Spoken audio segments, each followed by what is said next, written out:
Okay, welcome everyone to TLV Video Technology Meetup. There are a few new faces here, so I'll do the full pitch. So bear with me for a couple of minutes.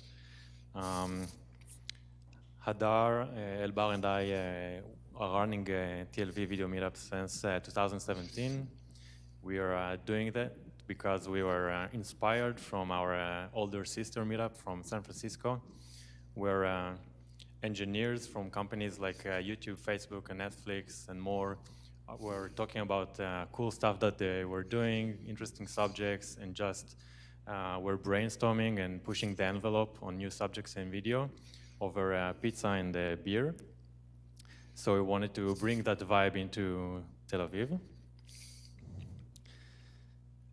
We're not the only meetups here, so there are 20 more meetups around the world, sister meetups, all around the world, from Japan all the way to Canada, Australia, and so on. There's also a yearly conference for video engineers called DMAXT, which is very recommended. All the talks are online in Twitch.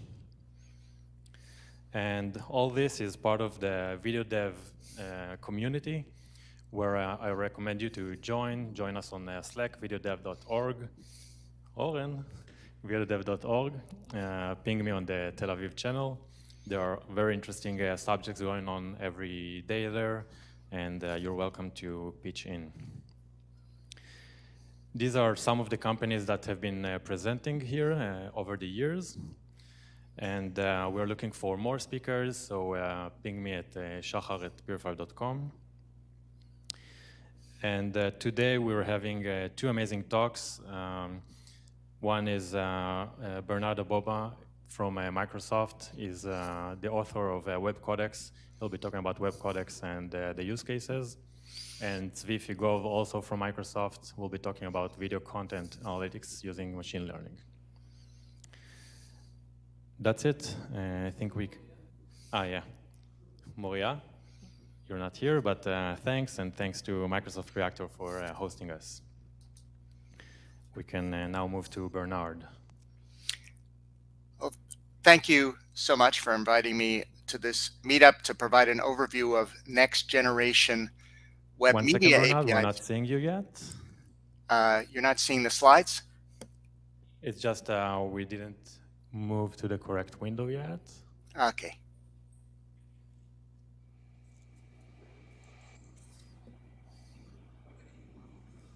Okay, yeah, we're good. Okay.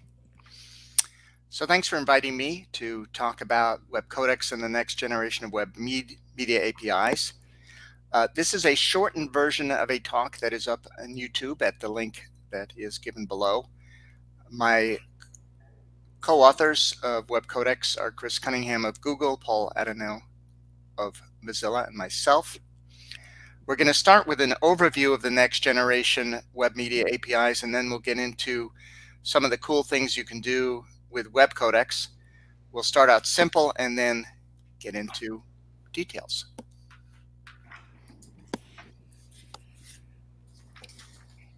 So once upon a time in the distant past before the pandemic 18 months ago, streaming and real-time communications evolved in distinct silos, each with their own unique features, APIs, and protocols.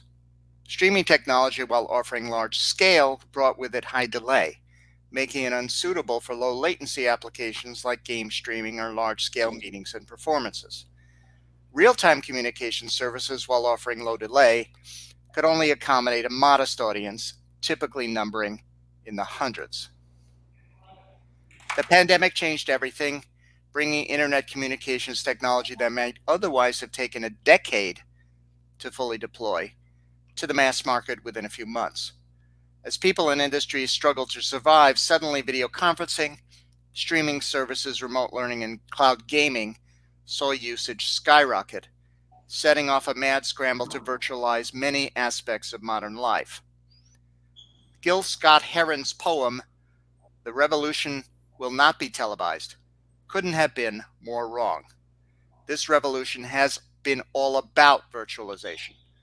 Cloud gaming, virtual meetings, virtual classrooms, museums, galleries, concerts, and theater performances, and yes, virtual events like this one. Many of these virtual experiences don't fit neatly within the stovepipes of streaming or real-time communications. They require both large-scale and low latency, and they may combine features associated with streaming technology, such as 100,000 plus viewers, high production values, or content protection, with features traditionally offered by real-time communications, such as low latency. What if developers didn't have to choose between streaming and real-time communications silos? What if they could have both low latency and large scale, both access to low-level APIs in JavaScript and high performance through WebAssembly and multi-threading? Next-generation media APIs provide a single set of tools, allowing developers to build streaming or real-time communications applications, or hybrids, combining both. The next-generation APIs provide this level of flexibility and generality through low-level building blocks, such as capture, from cameras, microphones, screens, etc., encoders and decoders via the Web Codecs API, transport, including web transport, WebRTC data channel, and HTTP3 over QUIC, and rendering, media capture transform, formerly known as breakout box, as well as Canvas, WebGL, and WebGPU. Next generation web media APIs all support multi-threading. Media capture and stream extensions does this through the recent addition of support for transferable media stream tracks, which isn't yet supported in any browser. The Media Capture Transform API, which also supports operation and workers, enables media stream tracks to be converted to raw audio and video frames and back. Web Codecs, which is the focus of today's presentation, provides low-level access to encode and decode. Media Source Extensions version 2 has added worker support to dynamic streaming. APIs that can be used to transport containerized or uncontainerized content include Web Transport, a client-server transport based on HTTP3 over QUIC, as well as WebRTC data channels, a peer-to-peer transport running over SCTP, DTLS, UDP. The WhatWD Streams API is useful in representing media pipelines, and WebAssembly helps optimize aspects which require high performance, so we include these two as framework APIs. While Web Codecs API is not based on WhatWD Streams, it's possible and maybe even useful to represent encoding and decoding as transform streams, and we'll show you how to do that. Things that aren't on the list but may be very useful for application developers include JavaScript libraries that can help with tasks such as containerization and decontainerization. Next generation APIs support multi-threading in order to provide more predictable performance for latency sensitive applications. Several of the new APIs are based on WhatWD Streams, and others can be wrapped in the Streams API, which makes it possible to represent a media pipeline for both sending and receiving. This makes it possible to insert stages such as special effects like funny hats or background blur. In this model, the camera stage would use APIs such as Get User Media or Get Display Media, as well as the Media Capture Transform API, which converts a media stream track to a stream of raw audio and video frames, suitable for the effects processing stage and the encoding stages. Encoding produces encoded video chunks, which then need to be serialized by adding headers for transmission over the wire. The transport then packetizes the media and takes care of robustness such as retransmission or forward error correction. On the receive side, the transport delivers encoded chunks, taking care of recovery from packet loss or reordering. The encoded chunks are decoded to raw audio or video frames, which may be processed and composed before rendering using the Media Capture Transform, Canvas, WebGL, or WebGPU APIs. We're now going to go into detail on Web Codecs, which provides the encoding and decoding steps in the pipeline we just described. Web Codecs API is designed to expose encoders and decoders in JavaScript that are already in the browser.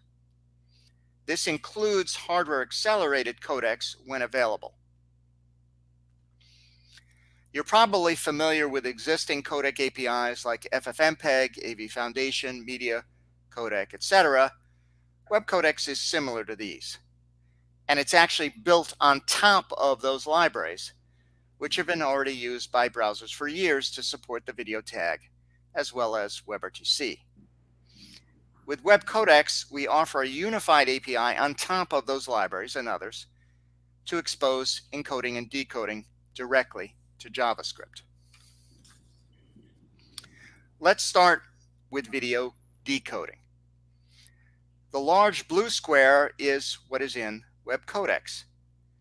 The diagram shows chunks of encoded video coming from the network via the transport stage in the pipeline, heading to the video decoder, which produces the raw video frames.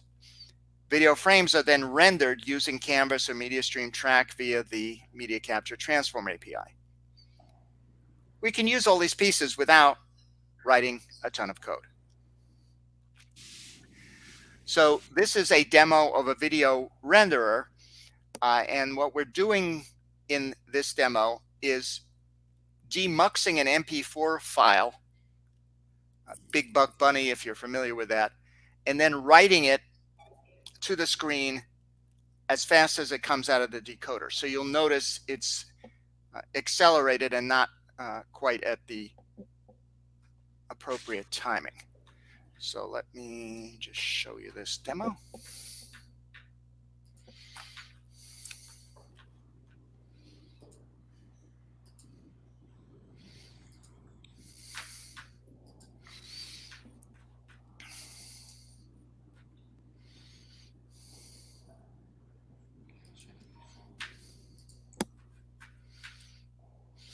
Okay, so here is the code for the demo, and I'll show you the demo in a bit.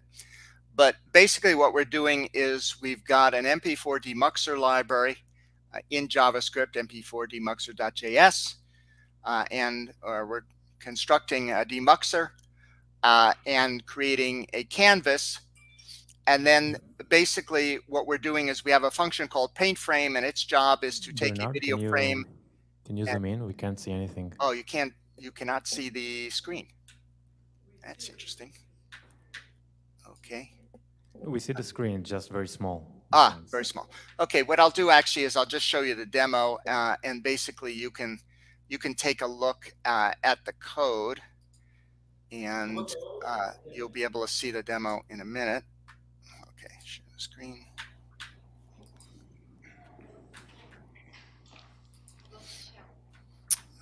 Okay. There we go. Okay. So here's the demo. You can basically see what it's doing. There we go. Big Buck Bunny. So you can see it's faster than the actual timing.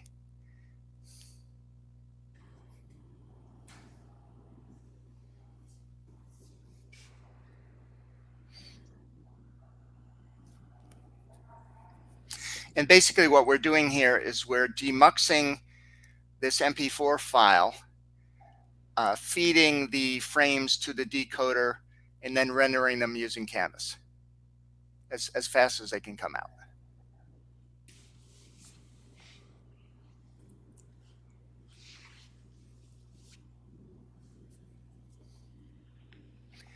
And this is all less than 100 lines of code. Okay, so we'll stop sharing that.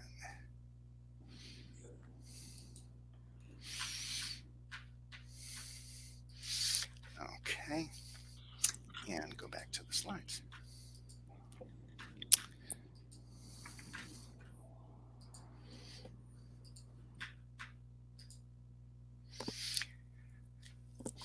All right, so the audio decoder looks pretty similar. And we have the same 5 methods as in the video decoder, namely configure, decode, flush, reset, and close. And there is a demo which you can see on YouTube for the audio side, but basically want to talk about 2 methods, flush and reset. Flush forces the codec to flush the pipeline of all completed work, omitting any outputs that may have been ready. So, for example, you can use this to get final outputs. And then reset completely resets the codec, dropping all active and queued work, including active and queued configure calls. And you can use this to implement a seek API, for example, if you want to go into the middle of a file. Configure is what you call when you first configure the audio decoder. For example, you provide the codec you want. And then decode is what you call when you have an encoded video chunk and you want to generate an audio frame from it. So it's a pretty simple API. The state basically tells you whether the codec is configured or not. And then you have a callback, which is the audio data callback, which you get when the decoder is finished and has a frame for you. And then there's an error callback as well. So pretty simple API, and we'll show you basically how to use this in a minute. Okay, so using the encoders is very similar. It's just reversed. The flow of encoding is the reverse of decoding. So here you have raw media like video frames going in and encoded chunks coming out.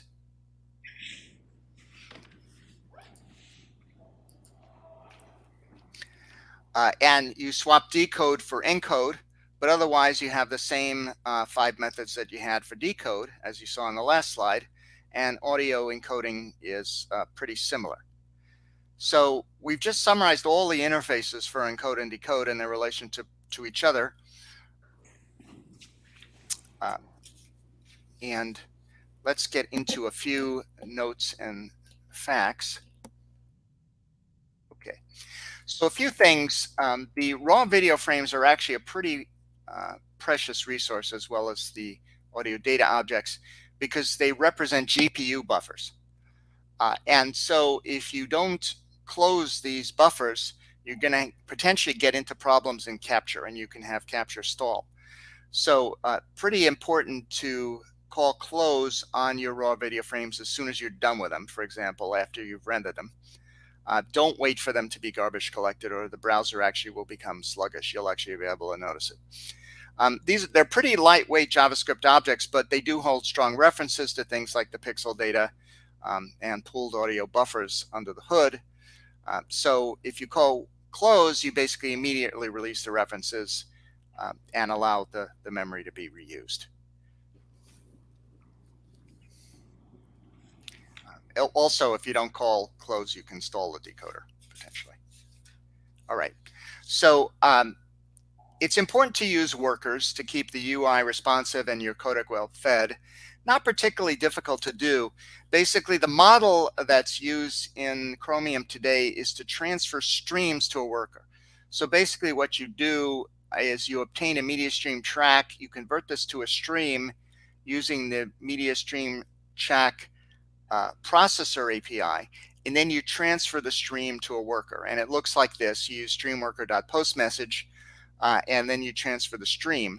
Now, I mentioned that we also now are going to be supporting in the future transferable media stream tracks. And that model is a little bit better because transferring streams isn't standardized. Not all browsers support it, but presumably transferring of media stream tracks will be supported in a more uniform way. And so in the future, you won't transfer the streams, you'll transfer the media stream tracks and then convert them to streams within the worker itself, rather than doing the stream conversion on the main thread. So, all right. So another question we get is what codecs are supported? In Chromium, we have, in terms of video, I have support for AV1, that's only the decoder. H.264, VP8, and VP9 both encode and decode. I should mention that for all codecs, we support temporal scalability, and we'll show you that in a demo in a minute. So you can actually generate up to 3 layers of temporal scalability. On the audio decoder, we support AAC, FLAC, MP3, Opus, Vorbis, MULAW, and ALAW, PCM formats. Then on the audio encoder, we support only Opus, although I think we're going to have other things coming in Q4 of 21. And then if you want to figure out whether a particular configuration is supported, and this includes combinations of your resolution, your hardware preferences, etc., you call the Isconfig Supported API. And this can vary depending on your platform. For example, the hardware support or the resolution can vary with the machine, and so you can get different answers when you call that API. Okay, so people often ask about Wasm Codecs. That is not the focus of the Web Codecs API. The Web Codecs API gives you access to the codecs that are already in the browser, so it's not really about Wasm. And of course, Wasm Codecs predate Web Codecs, and the two can coexist. And the reason you'd want a Wasm codec is if you're interested in potentially a codec that isn't supported in Web Codecs, or maybe there might be some performance reason. For example, in some audio codecs, it's possible that you might get better performance using Wasm than you would get in Web Codecs. I've seen that, for example, in Opus performance measurements. Wasm typically, though, will involve more copies because you'll have to move the data potentially between the GPU and main memory. Although you also do get the benefit of Wasm SIMD, which may override that in some cases. The other thing is that Web Codecs has access to hardware acceleration, which Wasm will not. So that can help to reduce the CPU load and improve power efficiency. So generally, when we see people playing with Wasm Codecs, it's generally on the audio side and not on the video side.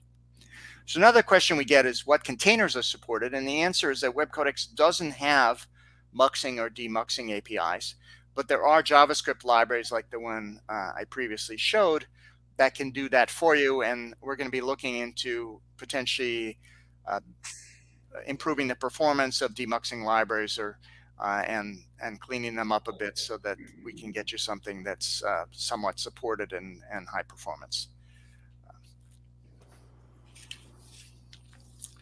Okay, so I'm going to talk a little bit about the pipeline model, and I have a demo here which I will get to in a bit. And this section is based on a demo that runs on Chrome Stable, currently at M97, I think. The goal of this little demo is to demonstrate how to do things in Web Transport. We are not, as the demo claims that it's fully uploading video frames via Web Transport, we're not quite doing that yet. We're opening the Web Transports. We had some issues with protocol changes in M97. So don't have that quite working yet, but in the demo we are basically testing out all of the codecs and running a pipeline that goes from encoder to decoder. So essentially we're taking input from the camera and then encoding it in WWD streams, running that output through the decoder and back to the screen using the Breakout Box API. So the basic pipeline model here looks like this in JavaScript. There's basically just a couple of lines of JavaScript which express the pipeline. So for example, in a send pipeline, and by the way, all of this would be executed in a worker thread, the input stream represents a stream of audio or video frames. As I mentioned, the capture would be done on the main thread, converted to a stream, and then the stream gets transferred to the worker. So the original media stream track would be obtained from something like Get User Media or another capture API, converted via Media Capture Transform, which would specifically be Media Stream Track Processor. The pipe-through functions, such as encode, video stream, and serialize, are implemented as transform streams. And the pipe2 transport function handles sending of the encoded frames as well as recovery. For the receive pipeline, the receive stream represents the receiving transport stream, which provides encoded frames in order with non-discardable frames recovered via retransmission, forward error correction, or encoder reset if you have to regenerate a keyframe. The deserialize and decode video stream functions are implemented as transform streams, and the output stream represents a stream of audio or video frames translated to a media stream track via the media stream track generator API.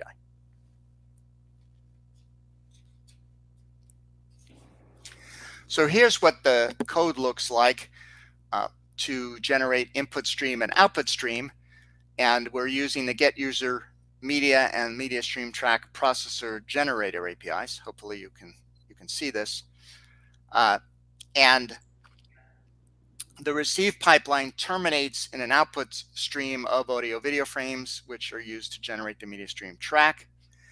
Currently, Chromium doesn't support transferable media stream tracks, as I mentioned, so the tracks which need to be acquired and rendered on the main thread must be converted to streams of audio and video frames that can be transferred to a worker thread rather than transferring the tracks directly. This code snippet uses a pre-standard version of media capture transform, so wanted to give you that caveat. And here the input stream represents a readable stream derived from a video track obtained from a camera.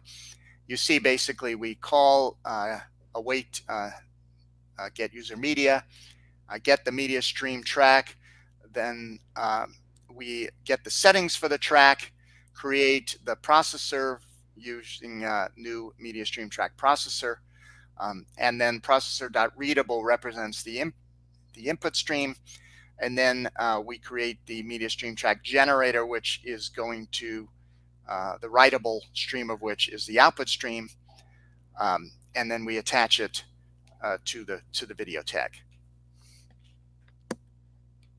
Okay.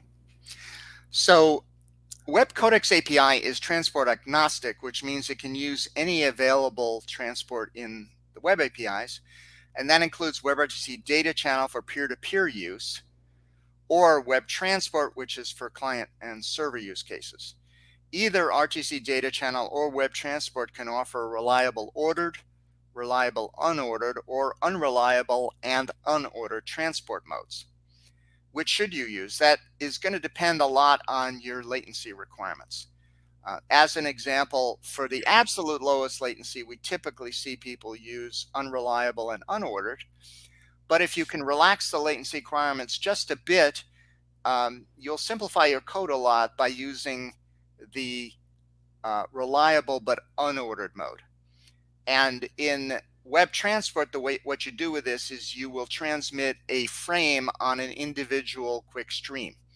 So basically, you'll create a quick stream in web transport, you'll stick the frame in there, and you'll save the work of having to packetize it yourself. Basically, Quick handles that for you, and you'll basically transport it reliably on the wire, but it may not come in order, so you'll have to have a little jitter buffer and reorder things on your receiving side.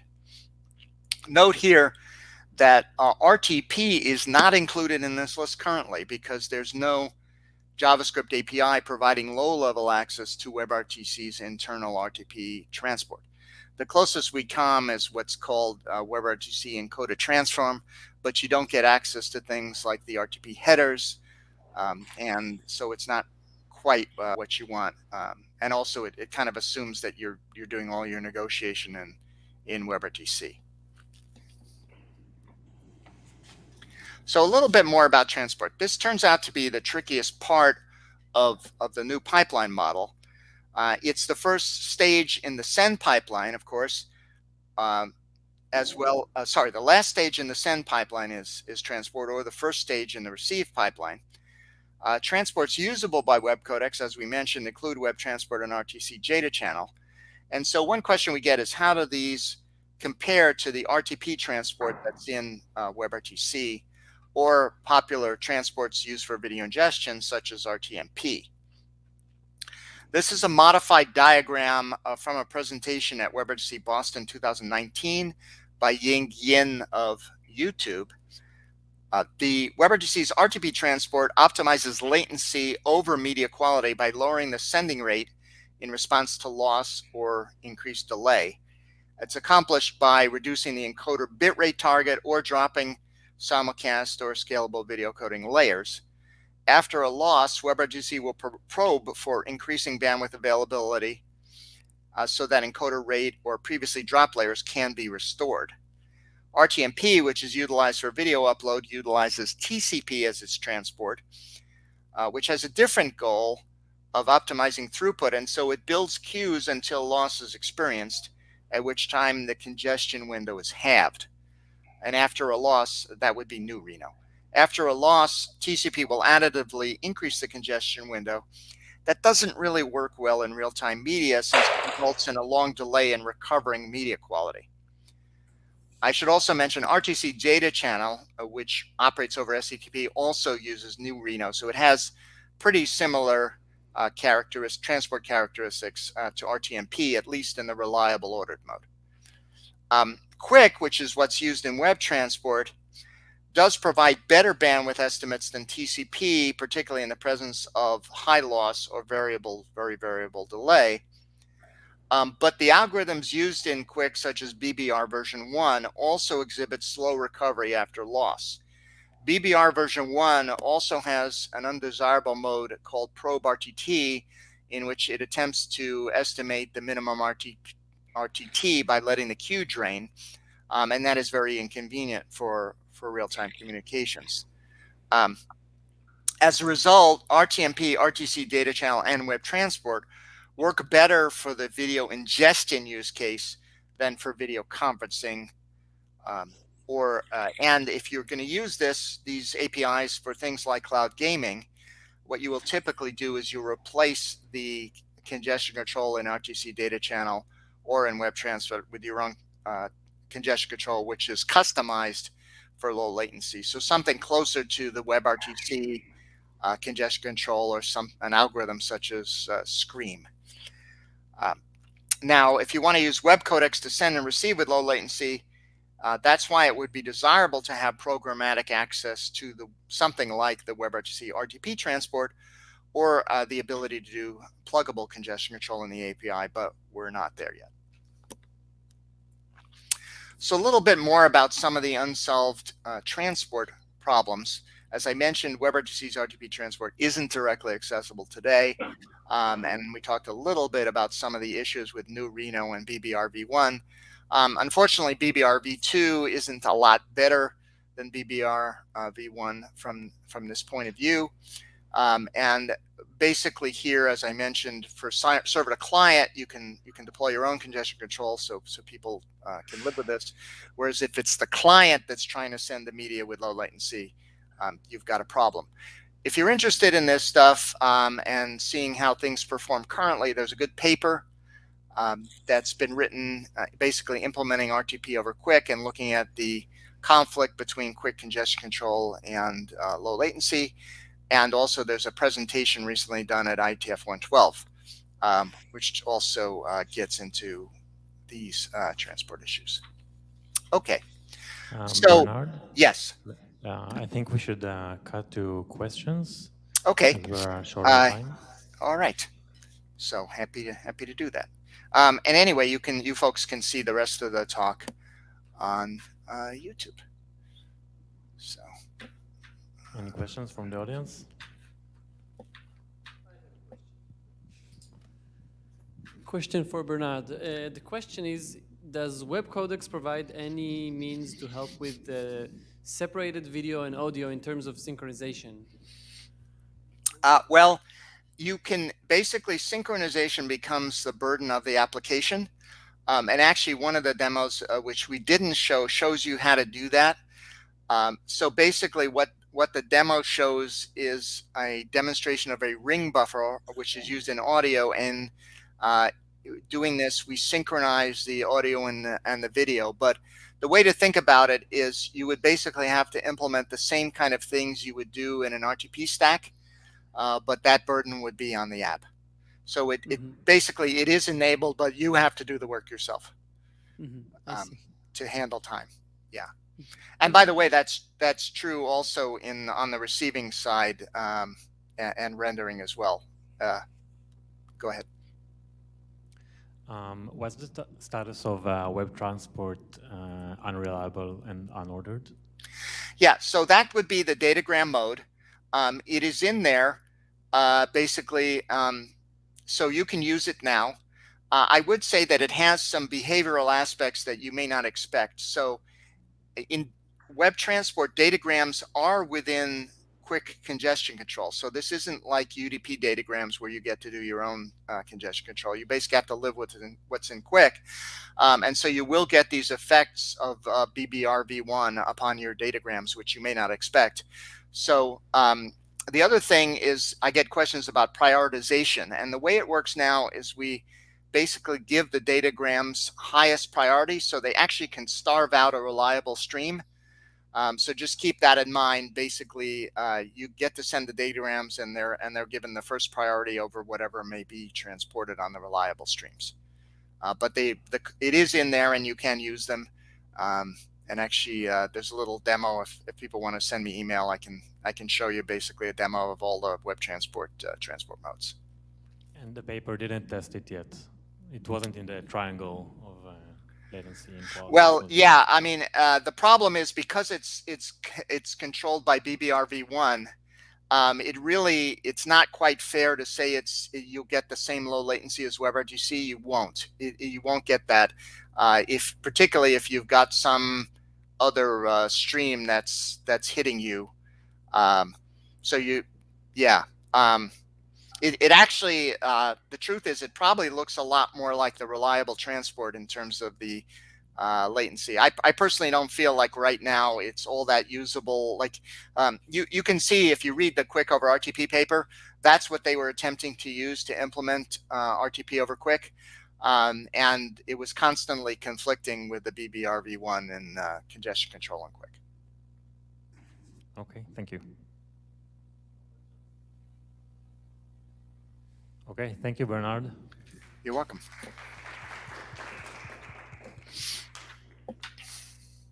Tzvi?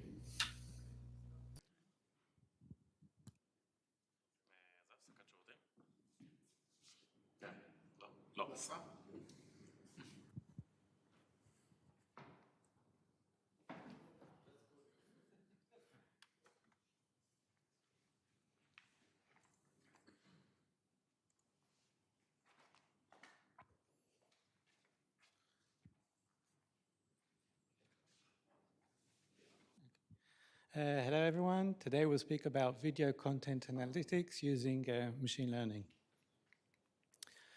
My name is Tzvi Figov.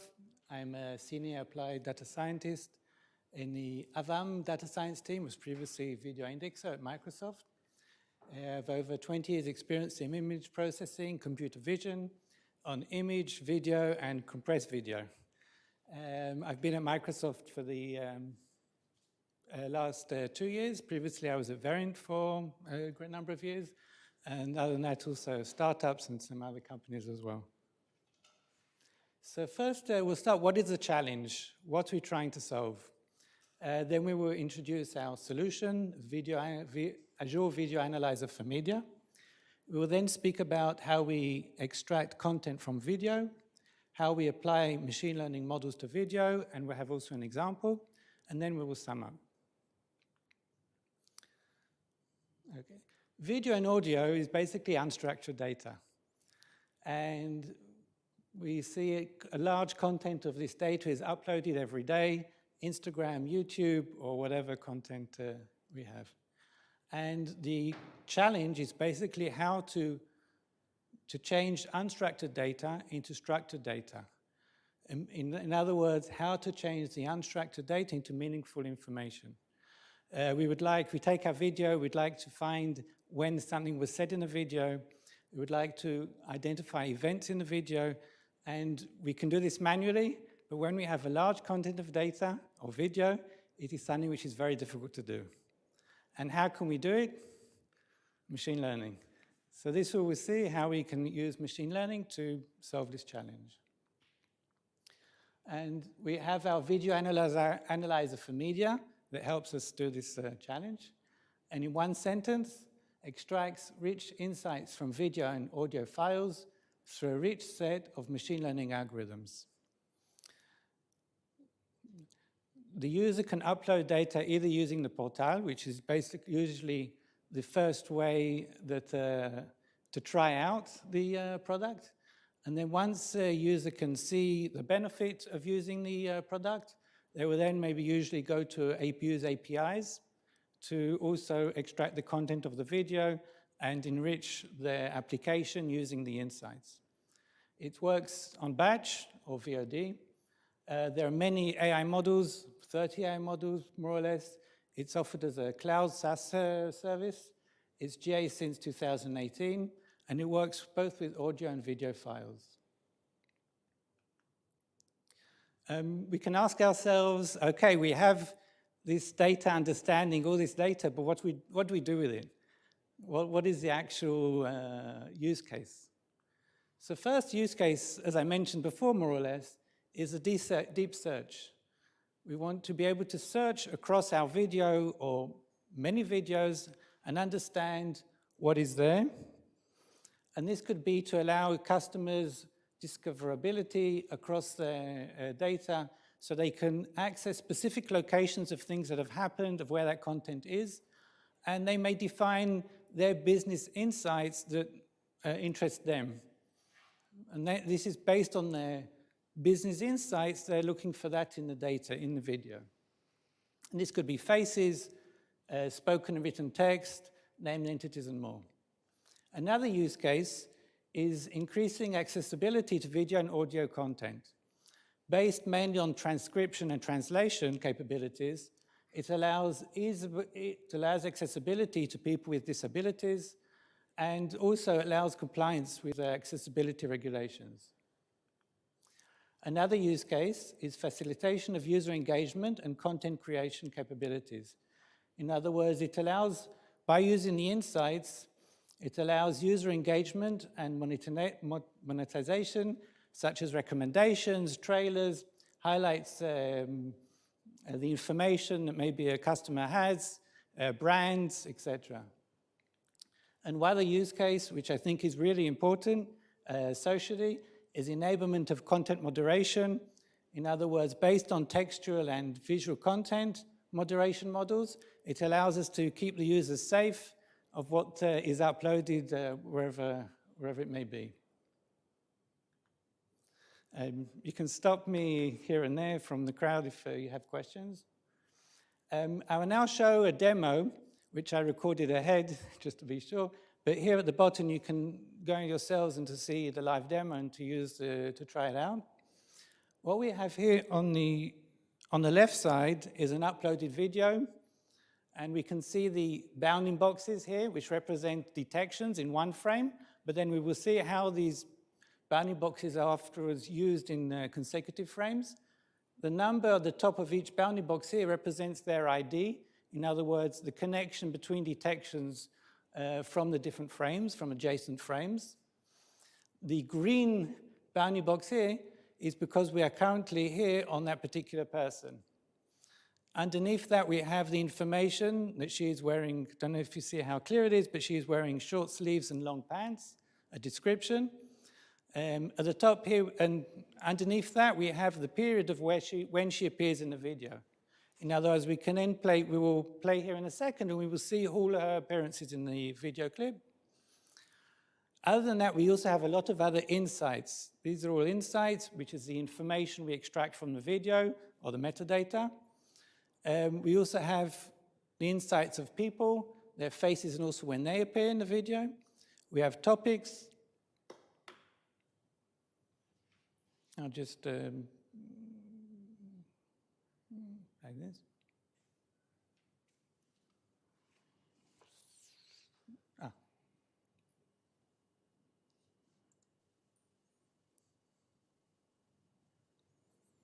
We also have keywords, labels, entities, emotions. Now we're going to play the video and we see the tracking her bounding box consistently. And now we will choose someone else, the person with the red shirt. And we can see again that we are tracking them. And we can see here we've detected he's got short sleeves and short pants. So this is just one example, but this is showing the information we can extract from the video. We also have a timeline at the top here where we have additional information, a transcription of all what was said, and we can also click on the transcription and directly go into the period of when that was said. Okay. A few words about us, about the team itself. This was started originally called Video Indexer. Originally started as an incubation, sort of a startup inside Microsoft in 2016, foundation. Oops, sorry. Okay. Went public in 2016, September. In 2018, we reached a milestone of 1 million minutes indexed since the first launch. In 2018, general availability, GA product. And 2020, reaching more than 30 minutes indexed in September. And currently we are improving all the time the product and focused on media and entertainment. It has won a multiple number of awards for the innovation in the video industry. Okay, so how do we do it? So we have information which is video, and we have also audio information. Video, I mean the visual information, and also we have the audio information. This all goes into our machine learning algorithms, and we extract these meaningful insights from the video and the audio. Here we have a few examples of face recognition, rolling credits, and OCR, optical character recognition. These are just a few of the insights. So a bit more of how do we do this? How do we extract content from the video? So I think the key to understanding how we do this is to try and obtain a high level of the insights themselves, and also by using multimodalities. On the left-hand side, we have the visual information. On the right-hand side, we have the auditory information. We have objects level, a low level of detecting objects. We have textual information based on the OCR, the optical character recognition from the frame. We also have the video level, information from the frames themselves as well, as a frame, as a whole. On the auditory side, we have acoustics. We have speech and no speech, recognizing what speech there is, transcription. And we also have speaker identification. All this information together gives us a human language understanding. And so the key here is to try and take from the low level to a pipeline going up to the high level understanding. Once we have that information, the high level, we can then use this enrichment as insights, so then we can search and we can develop all the other applications, the use cases I introduced before. So as I said, we have a large number of AI or units, all different kinds, and I won't go over all of them, it'll take too long. But what is important to see at the top, we have audio analysis. At the bottom, we have vision analysis. I'll just give a few examples. We have shot detection, keyframe extraction, scene segmentation, which is a video. What is interesting to note here, the brand detection comes from both the audio analysis, which starts with language identification transcription, and also from the OCR, which is from the visual information. So both this information together gives us the brand detection, and then we have our keyword extraction and topic modeling here. So we can see we have NLP this side, we have our computer vision models here, we have at the top, we have our audio processing information as well. So we can see it's all done in a pipeline from the start to the finish. I'm going to drill down specifically into a new feature we've added recently called clothing detection, and to show you how we add a new feature, that is a new insight, new machine learning insight into the pipeline based on our observed people or based on the person detection. Okay, so how do we apply machine learning models to video? So one of the when we start, the important things we need to understand is that we have a number of different sampling strategies or representations of the video. What do I mean by that? It may be that we're looking at full frames to do our analytics, full frames meaning the full frame rate, or it could be also spatially information, also the full frame of spatially. So for example, when we're doing our person tracking, we're looking at the full frame rate and also the full frames themselves as well. The clothing classification, which we also will go into detail later on, for that we only need to look at the region of area, region of interest of the detected people. Some of our insights, like OCR, which optical character recognition, we use a fixed temporal sampling of the video. In other words, once every 1 second or similar to that. Because we don't need to sample every single image at the highest frame rate, because things don't change in the video for that rapidly. Whereas insight like content moderation, for there we want to, first we extract scenes, shots, and keyframes, and only on basis of the keyframes we apply the content moderation. Again, this is all from a computational viewpoint. We don't want to do too much computation, so only when we need to do this computation, we want to do it as, so if we can do this on the keyframes, because between them, not too much has changed. I just say keyframes here, it's not the keyframes of video codecs. It's not the same keyframes. It's used here as content of the, in the relation of the scenes, shots, and keyframes, but it's not the keyframes, as I said before. Okay, so now we're going to drill down the next few slides of a new insight we've added on. And to give you the, I'm not going to go all the way, but to give you the, like a high-level understanding of what goes into adding machine learning-based analytics. I didn't say before, but all the analytics work on CPU, work in the cloud on CPU, not using GPU here. So here, on the left-hand side at the top, we have this representation of all the detections of a particular person. So here he has a number of appearances, ID 22. And what we want to do is to give one classification for that person. In this case, we want to say he's got short sleeves and long pants. This is our goal. So our desired solution has to overcome the following challenges.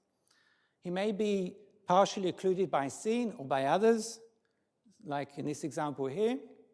He may have a pose that makes it only partially visible, like here where we only see one of his hands. Other people may appear inside the view. Say, similar to here, we have a long sleeve and we have a short sleeve, so what are we going to choose? And other than that, we don't want to add a significant amount of computation to our current pipeline as well. And also, we would like a confidence level, a confidence information from this insight as well, so that it can be used in further applications, because what we give here as an insight is then a basis of further computation as well. So I first talk about the usual flow of multi-object tracking algorithms, because as I said, the close is on top of tracking. So first, 1 or 2 slides about tracking we have in our system. So the usual flow of tracking is here we have 2 consecutive images. We have person detection, which, as I said, in the case of multiple object tracking could be general objects, other objects, but here we're specifically looking at person detection. So these are our detected people. We then extract features. We can see this as a vector representation of information. Could be based on their clothes, could be based on other information which is there, like motion, etc. We then have a similarity matrix that measures the similarity between the different features, between the 2 different vectors. Based on this similarity matrix, we then decide who belongs to who is more similar to who, and therefore 1 is green is 1, and 2 is 2. Okay, so now I'm going to describe what happens in our system today. It's a similar kind of flow. We have the image, we have the object, we have person detection, for each detection, we also have calculation of a representation in a vector. We also have, in this case, we already have 2 tracks, which we have 2 that have already been created. And now we are asking the question, to who are you more familiar? Are you more similar to the first one, or are you similar to the second one? And these basically represent also the representation of the track. So this is our distance matrix. Based on this distance matrix, we have now said, okay, you belong to track 22, and you belong to track 25. So what do we need to add to our current system? We want to add, for each detection, closed classification. In other words, for the first person, it's short sleeve, long pants. For the second person, it's long sleeve, long pants. And this information we want to keep to add to all the information of the track itself. Okay, so for each person, each detection which we have here, we also have the information of the classification of the close as well. This is good. All these 3, the detection which creates this vector representation, the detection itself, and the closed classification, they're all inference models. In other words, each model by itself is learned separately outside this framework and this flow of the tracking itself. Okay, in the post-processing stage, we also want to add also something else. So what we have today is we have a selection of the representative for the UI. If you remember, I clicked on a representative. So we have, for each group, we select one of the people here, and he is our representative. From this group, we select him. From this group, we've selected him. We would like to select the representative which is the most visible, because if someone is less visible, we don't want to be able to have them in the view. And we would like to add on this closed this decision which is made per ID. In other words, for each person, we have this information, as I said, per detection. For the first time, we may have short sleeve, long pants, short sleeve, long pants. But for these cases where there's occlusions, say where someone else is in the frame, there we wouldn't have any information about the close because of these occlusions. For the case where maybe we only see one hand, for this case you only have long pants, we won't have the sleeves information, etc. So here the decision is made based on all the detections, all the information from each of the detections together. And this is the logic we also have to add on to the flow. Okay. So what does a new feature pipeline look like, in particular our closed classification? We have research. We start off with a literature survey. We look at related work both internally at Microsoft and externally to get to know what's happening as well. We have the stage of data collection and data labeling. And we also have an ethical AI review to make sure that we're okay from an ethical AI point of view. We have, as I said, we train a model, usually AI model, for the per-person instance classification. For each detection itself, we will train this model. And we develop tools which allow us, A, to measure the accuracy of the per-person detection, and also for visualization as well.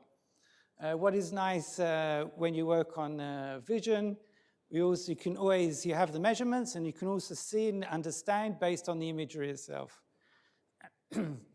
The stage after that is we have all these detections. We need to create this classification per track, per person, and this is based on aggregation logic, which takes, as I said, each of the information from each detection and creates some kind of understanding how to give one classification for that person.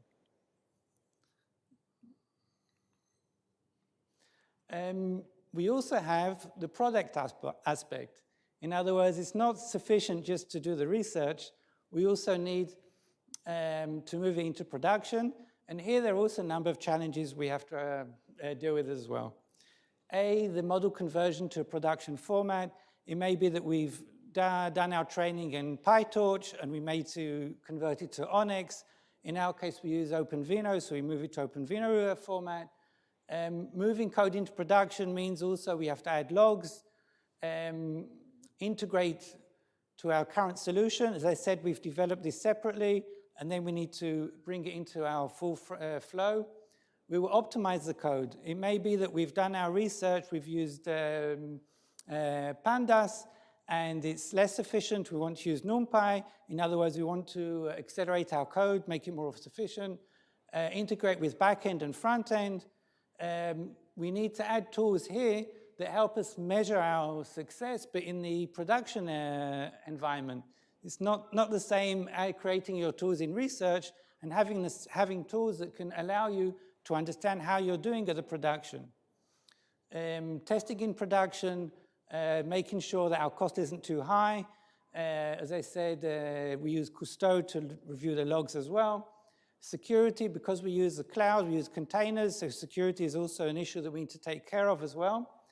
As I said, tools for debugging. And I think what I want to stress here is that we have this cycle between research and production. It's not sufficient to do the research and then just implement in production. Quite often we have this cycle. I'll give one example. We've developed at the beginning the clothing on every frame, and then put it into production. Our cost is too high. So then we come back and say, okay, we're going to sample every quarter of a second because there isn't a great change. But then we need to make sure from our research point of view that we haven't reduced our quality of our solution.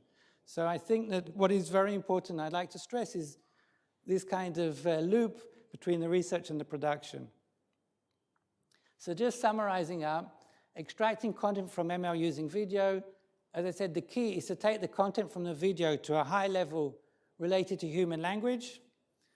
We've seen the pipeline of LM models with multimodalities, whether it's using audio and using video, and combining between them also different levels of combination we've seen as well. Applying ML models to video, it's important to understand the best sampling strategy, both from the cost and also from a quality point of view. And research goes hand in hand with production. And there's a constant cycle between understanding production and understanding also the research. We have quite a few open challenges.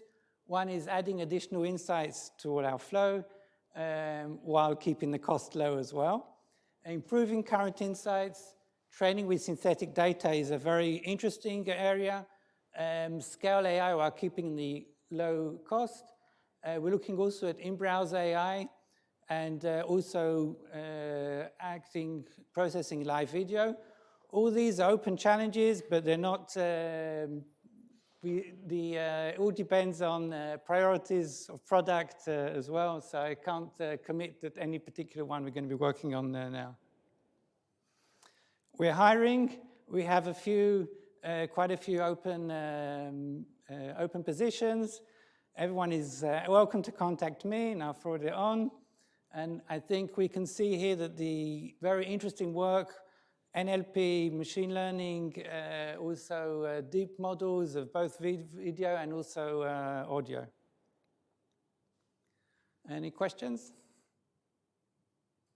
What is the latency of the calculation?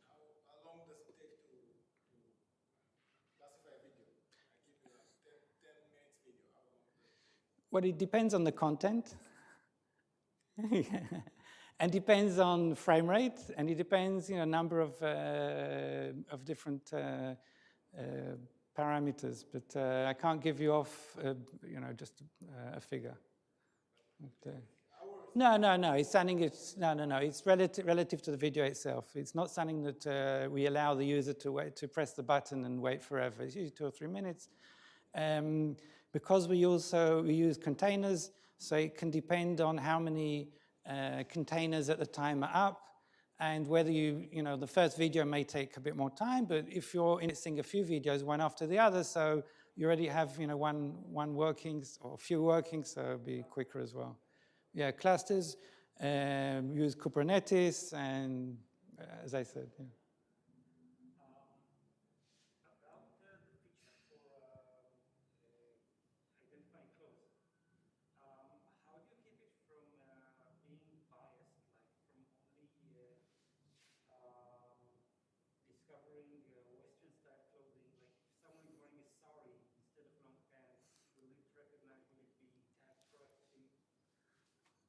Okay, the question, I'll just repeat the question. The question is, how do we keep it not biased from different types of clothing? Western more versus modern. So as any kind of data science problem, you need to keep it as much unbiased as you can. We created a data set which we hope has enough variability from the data there. In particular, what is interesting is that originally I thought, well, either you're wearing pants or you're wearing a dress or skirt. And then in the data, when I looked at the data itself, so some of the data was from India, and we have people wearing a sari and also long pants. And then we had the answer that someone has long pants and a sari or a dress in this thing. So I think that we as data scientists need to make sure that as best as we can that we have this variability in our data. But I think any model is as best as the data you have. And it's always the case. So, yeah. So what kind of feedback do you have from users, or when you said production, use the term production a few times, you mean like user data that the model now runs on that user data that you never trained the model on that data, right? It's a new data. And that's Yeah. So how do you know what kind of feedback do you have on the results of the algorithm on a specific new video that Okay, so as you said, we don't have any access even to customers' data. It's very, Microsoft is very important to us that this is the case, unless a customer will share specifically, specific video like that.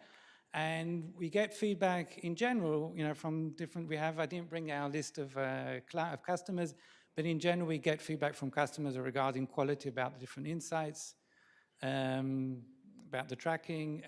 This feature, which I just explained today of the clothing, went into production maybe 2 weeks ago, so a bit early to say about that. If you don't get the data together with the feedback, how can you improve on it? How do you debug if there are certain limitations there? Okay, I think it's one of the big challenges is anyone can upload a video. In other words, there's a very, very high variability from our point of view. So we need to make sure, or try the best of our ability, to have a very variable data set. And we can show a customer and say, look, this is our data set. Is it similar to your data? Is it similar to your challenge? That is the best we can do, unless someone, as I said, would want to share a particular data with us and say, look, this is what it looks like. But let's say I'm uploading the Star Wars movie, and it recognizes Darth Vader as not clothing, it's something else. So, like as an end user, do I have any way to tell you, hey, this is clothing, or maybe I decide it's not clothing? Sure, you can open a request and speak to us and give us feedback. It's very welcome. No labeling that the end user can. No, there's no labeling that supervise that we can add, but there is a possibility of adding custom models for now a certain number of the insights. Faces, for example, you've uploaded your home video of your family, and once we first of all do the labeling, so we have ID number 1, ID number 2, ID number 3, and you say, I know exactly who the people are. You can give them the label. And once you've given the label of the particular person, from then on, we will recognize, the people who appear in the video. So this is one customized, also custom model of language. There's a number of different custom models or possibilities that the user can customize a certain number of the features. Okay, any other questions? Do you think that, like I know other companies also develop, and startups develop like these kind of algorithms, and I'm sure some of them do have access to the data. Do you think it's like a huge advantage? It will always work much better than? I think that looking forward, I think that the whole area of synthetic data is very, very interesting because that will give us a big opportunity to create, first of all, diverse data. In other words, if I want to make sure that my data is very diverse from ethnic, from gender, from age, from whatever kind of variance I want to be able to have in my data and make sure it's not going to be biased. So that I think going forward, once that is going to be part of the framework, part of your ability when you're doing learning, etc., then that will make redundant or less the impact of, as you said, people with access to different data sets and etc. There's been work on face that Microsoft research recently showed. They trained a face model with synthetic data and tested it on real data where they have very, very impressive results. And we're also in contact with them. And I think that this area, I think you can see that quite a few of the machine learning field looking at synthetic data in the future is going to be the very, very important area to look at. And I think that the challenges there are big because the challenges there is how can you take synthetic data and bring it to quality which is similar to the camera. But once we manage to get through that, then I think we'll be able to create much more stable images, stable detectors, and with a lot also reduce the bias. And I think the bias is a big problem in general. Okay. Thank you very much. Okay, thank you everyone. Thank you everyone at home. If you have any talks, ideas for talks, reach out to me, shachar@pfire.com. Bye, see you next meetup.